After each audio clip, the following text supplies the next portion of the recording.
حلقة امرأة. اتفضل يا أبو صلاح وسريعا. يا جماعة، لو أحد سأل المملكة العربية السعودية أو مسؤول سعودي لماذا لا تبيح الخمر، عندنا 1000 جواب وجواب له. ولكن عندما نسأل لماذا تحرم النساء من حقهم في القيادة، يرتجوا علينا لأنه ما عندنا حجة قوية. يعني المسألة ضعيفة جدا. أما الأخت كامبراء نفسها اعترفت بالحاجة إلى كاميرا للسيارة، وإلا وضعوا البيان الشهير اللي وزعته أنت يا عبد العزيز بالدعوة إلى إنشاء شبكة نقل للنساء. طيب نعم. كلموا وزير المالية الآن وقولوا له كم حتكلف الشبكة هذه اللي حتروح على كل بيت عشان تشيل الستات من بيوتهم.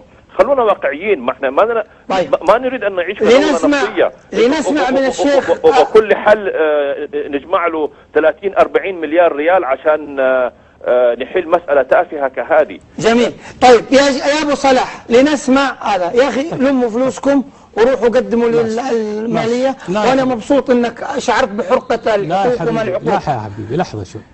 أقل حق للمواطن أن الحكومة تكفل له حقه، وليس كثير أن تدفع الدولة مليارات على مواطنيها، ليس كثير يا أخي. الآن شبكة قطارات جدة تكلفت أكثر من 21 مليار. ليه؟ مسألة تافهة يا أخي. ليش يا أخي؟ شوية يا أبو صلاح، شوية أبو صلاح. لذلك بما أنها مسألة تافهة يا حبيبي، خلوكم يا أخي بدل ما تروح مشوارك بنص ساعة خلها ساعتين. تروح تضيع 21 مليار ليه؟ إذا أنت تريد أن تحافظ على وقتك، نحن نريد أن نحافظ على بناتنا من التحرش، نريد أن نحافظ على بناتنا من شيء لا يليق بقيمتهن، نحن نريد أن نحافظ على كرامة بناتنا، نحن نريد أن نحافظ على نسيجنا. أما إذا أنت تفشل من الغرب، احنا ما نفشل من الغرب.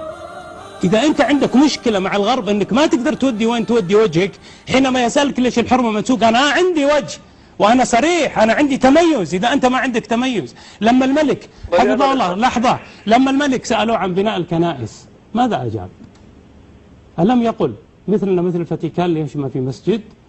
ليش ما يكون عندنا تميز يا جماعة؟ الإمش في أمريكا ما استطاعت أمريكا أن تفرض عليها قوانينها، حتى التعليم النظامي لم تستطع أن تفرضه.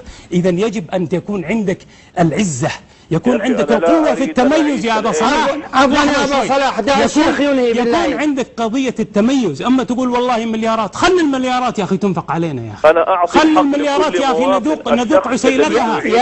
يا أستاذ جمال، رجاء بده يعيش طبيعي، يعيش طبيعي. تبغى تعيش كالإيمش، عيش كالإيمش يا أخي. لا أنا ما أقول لك أعيش كالإيمش، أنا ما أقول لك كالإيمش، أنا أقول لك أنا أعيش طبيعي أحسن منك، وأنا عايش طبيعي من قبل. لكن أنت اللي تعيش حالة غير طبيعية، تريد أن تفرض أجندة غربية على بلدك.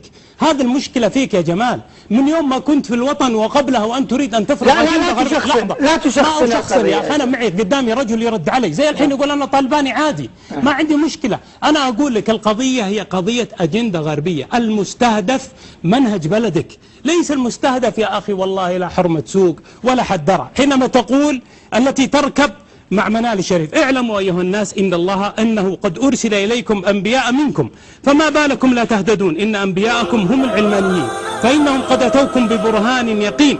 كفوا عن هذا السجال العقيم وأنصتوا لهم لعلكم تتفكرون. تجنبوا النبش في صفحات التاريخ لتثبتوا أنكم الفرقة الصحيحة والآخرين غير مصيبين. توقفوا عن الحديث عمن قال ماذا وعمن فعل ماذا منذ آلاف السنين. انبذوا تراثا رثا دفين، تراثا أثبت أنه عديم الصلاحية والفائدة وغير قابل للتطبيق. هذا كلام وجيه الحويدر.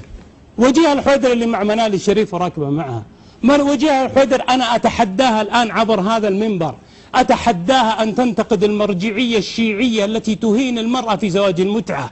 أنا أقول لك يا أخي القضية استهداف بلدك. القضية كما أنك تقول أن المظاهرات لا تجوز في بلادنا للمصالح والمفاسد، نحن نقول أيضا للمصالح والمفاسد لا تجوز قيادة المرأة. وكما انتقدت سعد الشتري حفظه الله وافتريت عليه في ذلك الوقت، أنا أقول لك اليوم منال الشريف أحق بهذا، التي تجر اليوم بلدك إلى أمر لا تحمد عقباه. يا جمال أرجو منك أن تقف مع بلدك في مثل هذه الأزمات. بعد ما تنتهي الأزمات تعال نتحاسب أنا وياك.